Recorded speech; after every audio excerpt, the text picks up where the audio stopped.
Alright, so I feel the collection's cool. It's cool seeing the games, but just as important, if not more important, is the actual consoles themselves. So there are a couple different ways that I actually play NES stuff. What we'll do is we'll kind of take a look at all of the different consoles that I have, talk about mods that I've done, and the reasons why I use what I use. So let's go ahead and get started. Alright, so up first we have the classic toaster. Pretty much everybody's first NES if you had one back in the day. This one's a bit unique. It's a little dinged up. It's not a showpiece by any means, but this is the one that I use a lot. This one has been RGB modded. It does have the NES RGB mod. So if we kind of take a look at the back here, you can see that beyond having the normal video ports and things like that, it also has this crudely, I will admit crudely, added multimedia out port on it. Similar to the connector on the Nintendo 64, Super Nintendo, things like that. But this does, again, have the RGB board in it. It allows you to output to SCART cable, so I can kind of capture that over a OSSC or a FrameMeister. In addition to that, it does have the expanded audio added to it, and it also has the palette toggle switch here, so you can kind of leave it on whatever region color palette that you like there. This does also have the blinking light win in it, so when you put games into this one, you actually do not have to push it down. Some good things about this console are, with all the new connectors and boards and everything, it plays beautifully. You never really have to worry about cards flashing or anything like that. Some things that are kind of bad about it is it's hard to put the Famicom adapter in there if you want to play Famicom games on it. And the blinking light win has like a death grip on the cards. It's a great product and I would recommend it, but for the first probably 6 or 7 months when you put a game in, it like death grips it, so you really have to grab onto that game and pull it out if you want to swap out games. Most of the time though, I'm running an EverDrive on this because it is so difficult to change out games. But this is a fantastic little buddy of mine. Again, it's the original launch NES, highly modified NES RGB and expanded audio. Up next is the NES top loader. Not really much to say about these. These came stock with just the RF outs. That's really not ever good enough, so this one has been modified. I know some people get mad when they kind of see this thing and not the little multi-out added, but I didn't have the ability or the skills to do that when I did mod this. So I just went ahead and added a composite amp on the inside of this. Very simple circuit. You can Google NES composite amp and you can kind of see. I think it's like a $15 or $20 amp. So you just plug in your composite, and this is dual mono. So I split the audio into dual mono here. So it's not true stereo. It doesn't have expanded audio. This is one I am planning on eventually RGB modding, but right now with the other NES, there's not really a need for me to do that right now.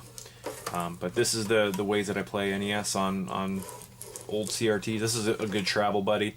A lot of people don't like the top loader because it was limited to the composite out, or I'm sorry, to the RF out. But once you add the composite, it really is a great little console. So this is kind of my travel NES. When I bring it and want to kind of show people games, I bring this guy, and it's pretty good little console. Up next is my most recent acquisition as far as NES console stuff goes. This is a Sharp Twin Famicom. I've always been fascinated by Famicom. They did get a lot of games in Japan that we never got here. So because of that, I for a while I had a top loader Famicom, which is great. AV Famicom is awesome. I recently sold that over to a friend to help pay for this because recently I've been kind of obsessed with these guys here. The Famicom disk system is amazing. I do have the EverDrive that kind of plugs in so you can kind of check out the games, but I really wanted to actually get into the hardware. I really like Nintendo hardware, so wanted to go ahead and pick up a Sharp Twin. One of these came up on a local or semi-local Facebook group, so I was able to get a pretty good deal on it. Again, the big draw to this is it does both Famicom, so you can kind of put your Famicom games here. Put your Famicom games here, and then it also does the Famicom disk games here. And it's convenient because when you put these in, you only really need the one power supply for the console. You don't need to have two different power supplies or anything like that. It's just that one console that kind of works pretty well. The bad thing about this is the controllers are much like a Famicom. They're hardwired in. They're great little controllers. It does kind of get a little weird when you have the controller kind of feeding through your hand like this. But you get used to it, and the controllers feel great. It's just that the wires are kind of short, and they are hardwired into the console. This is actually up next to get RGB modded. We will be doing that mod on the channel. I do have another NES RGB board. It's very similar to the top loader mod. This board that fits in here is pretty much the same exact board as a top loader AV Famicom. It's pretty much the same exact thing. And then the disk drive kind of sits over here, and it's just linked with some cables on the inside. So I do have one more console. I have to admit that I use it more than any other NES console. So let's go ahead and check that guy out. Alright, last but certainly not least is the Retro USB Nintendo AVS. Well, I shouldn't say Nintendo AVS, the Retro USB AVS. This is a fantastic little out-of-the-box HDMI HD NES. We first saw this a while ago on the internet, and I immediately pre-ordered it as soon as I was able to. It's fantastic. It basically outputs NES games and Famicom games at 720p, but it does keep it to a 4:3 scale. It gives you a lot of different options as far as, do you want to add scan lines? Do you want to have extra sprites enabled so it kind of reduces some of the Nintendo flicker? Really cool console. You can get it at RETROUSB.com. I will put a link for this down there because I really like this company. I want to support it. Cool thing is it has high scores. You can actually plug your console in and kind of update your scores. It does have firmware updates that help with a lot of the different mappers out there. They actually did have an issue early on, and they sent out a new video connection board. But as you can see here on the back, it's got a little mini USB and HDMI output. The cool thing about it here is this front piece actually lifts up, and NES games fit this way. As you can kind of see my EverDrive sitting here.